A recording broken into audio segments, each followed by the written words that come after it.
ሰላም ጤና ይስጥልኝ ውድ የሸገር ጆርናል ተከታታዮች፣ ዛሬ ጥቅምት 7 2018 ዓ.ም በዛሬው የመረጃ ሰዓታችን የትግራይ ክልል ጊዜያዊ አስተዳደር ፕሬዝዳንት ከቀድሞ ቲዲኤፍ ታጣቂዎች ጋር በተያያዘ ትናንት ምሽት አዲስ አበባ ስለመግባታቸው፣ የአማራ ክልል መንግስት ከፋኖ ጋር የሰላም ድርድር ሊጀምር ነው ስለመባሉ፣ የኢንዱስትሪ ብክለት በኮምቦልቻና አካባቢዋ ወንዞች ላይ ስላደረሰው ጉዳትና የአርሶ አደሮችን ስጋት በተመለከተ፣ በደቡብ ኢትዮጵያ ጌዲኦ ዞን በፖሊስ አባል የአንድ ወጣት ህይወት ስለማለፉ፣ እነዚህን እና ሌሎች ዝርዝር መረጃዎችን እናደርሳችኋለን። አብራችሁን ቆዩ።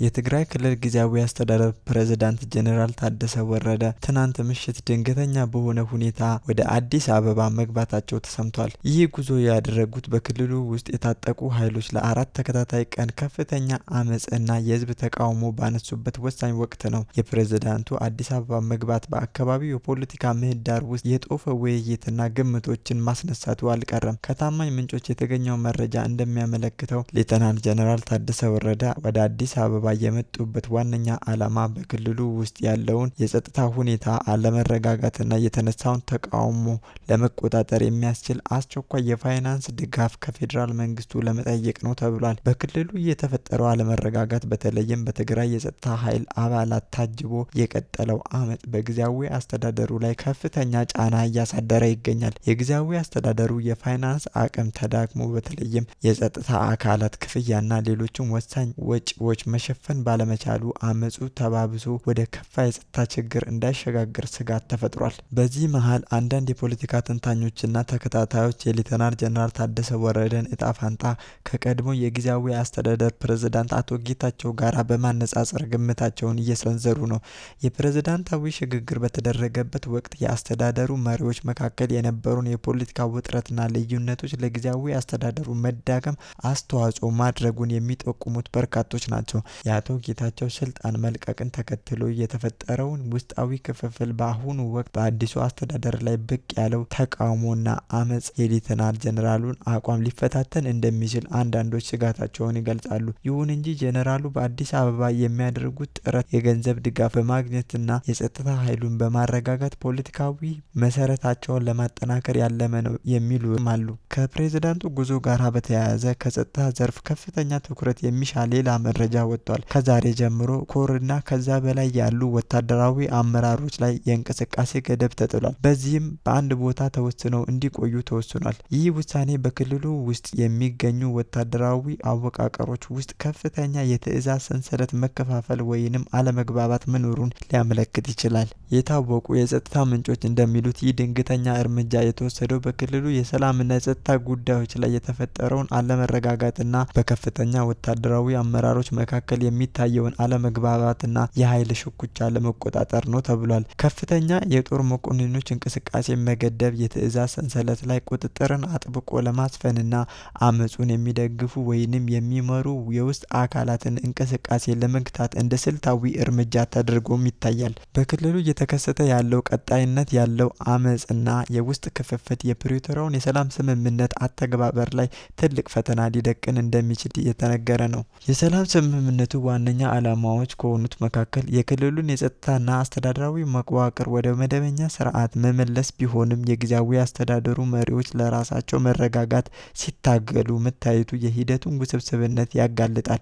የሌተናል ጄኔራል ታደሰ አዲስ አበባ መምጣት የፌዴራል መንግስትን ለሰላም ስምምነቱ አተገባበር ያለውን ቁርጠኝነት ለማሳየትና ወሳኝ የሆኑ የመልሶ ግንባታና የሰብአዊ ድጋፍ ጥያቄዎችን ለማንሳት እንደ መልካም አጋጣሚ ተደርጎ ሊወሰድ ይችላል። የፕሬዝዳንቱን ድንገተኛ ጉዞና በከፍተኛ መኮንኖች ላይ የተጣለውን ገደብ በክልሉ ውስጥ ያለውን የተባባሰ የጸጥታ ስጋትና የፖለቲካ ቀውስ ያመለክታል። የፌዴራል መንግስቱ ለፕሬዝዳንቱ የገንዘብ ድጋፍ ጥያቄ የሚሰጠው ምላሽና በክልሉ ውስጥ ያለውን ወታደራዊ ውጥረት የማርገብ ሂደት በቀጣይ የትግራይ ጊዜያዊ አስተዳደርን እጣ ፈንታና የሰላም ሂደቱን ስኬት ላይ ወሳኝ ተጽዕኖ ይኖረዋል። ሌተናል ጄኔራል ታደሰ ወረደ ወደ አዲስ አበባ ያደረጉት ጉዞ በጊዜያዊ አስተዳደሩ የህይወት የህይወት ዘመን ውስጥ እጅግ አስቸጋሪ በሆነ ወቅት ላይ የተፈጸመ ነው። የጉዞው ዋና ዓላማ የፋይናንስ እጥረትን በመፍታት የተከሰተውን አመጽ መቆጣጠር ሲሆን በከፍተኛ ወታደራዊ አመራሮች ላይ የተጣለው እንቅስቃሴ ገደብ ደግሞ በአስተዳደሩ ውስጥ ያለውን ከፍተኛ የእዝ ሰንሰለት መላላጥን ያሳያል። የፌዴራል መንግስቱ የጸጥታና የፋይናንስ ድጋፍ እንዴት እንደሚሰጥና የጊዜያዊ አስተዳደሩ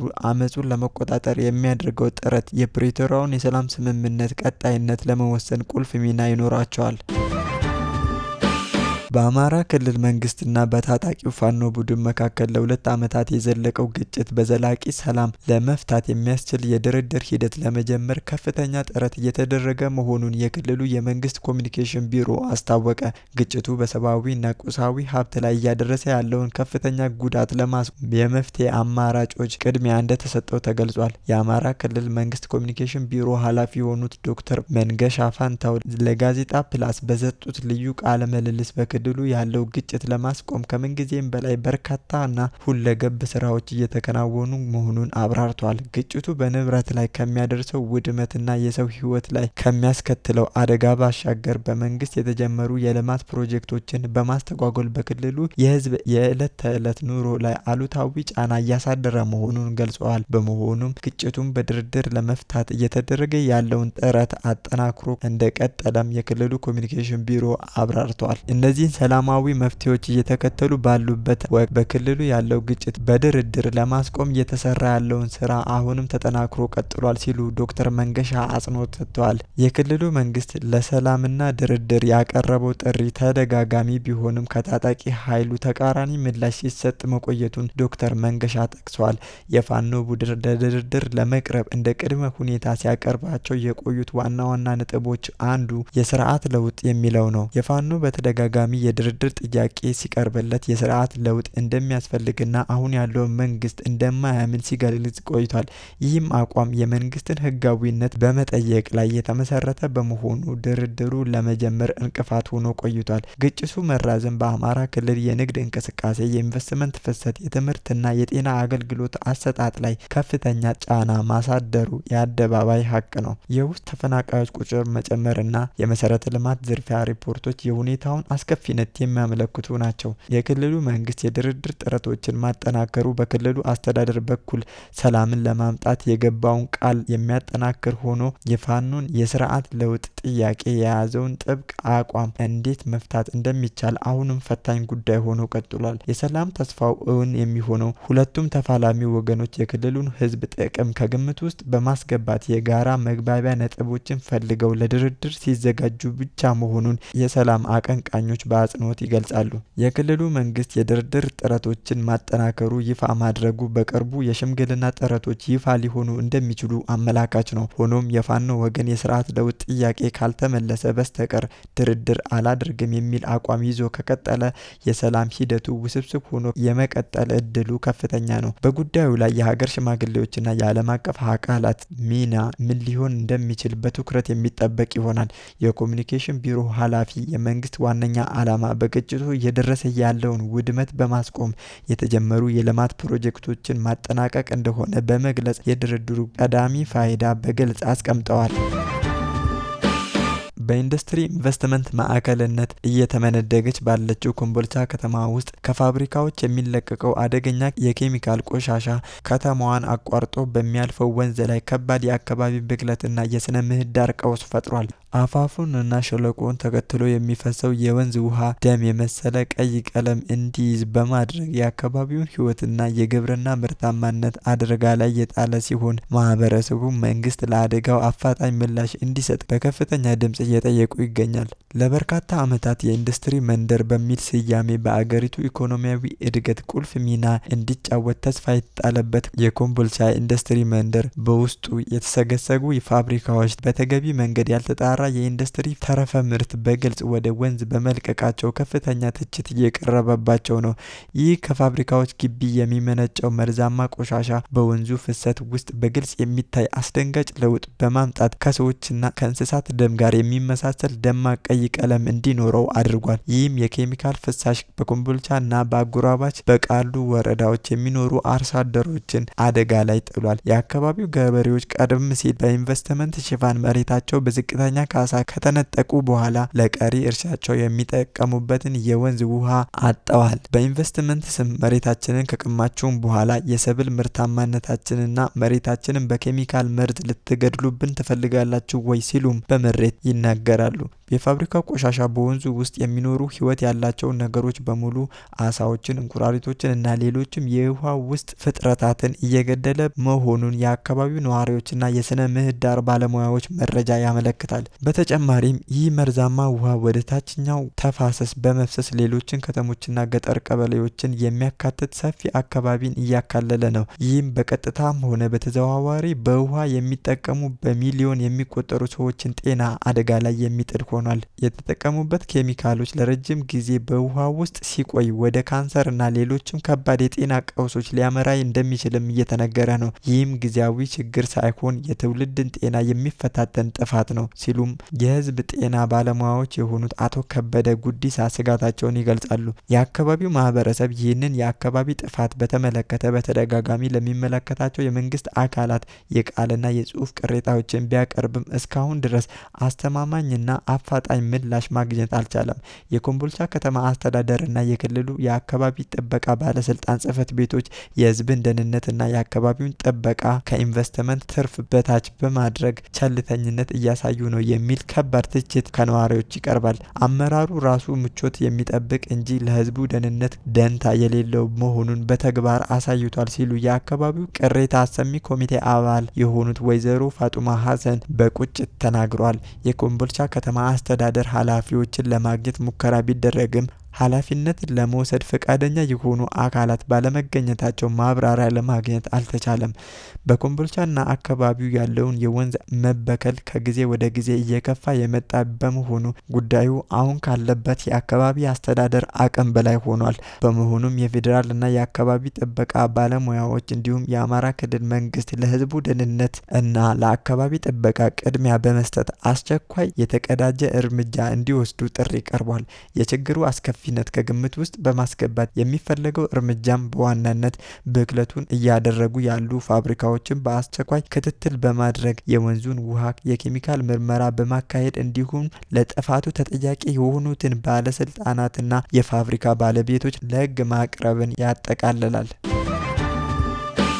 በደቡብ ኢትዮጵያ ክልል ጌዲኦ ዞን መናጎ ከተማ አስተዳደር ውስጥ በገራጅ ስራ ላይ የተሰማራ ወጣት በግዴለሽ አያያዝ ከፖሊስ አባል በባረቀ ጥይት መሞቱን የአካባቢው አስተዳደር አስታወቀ።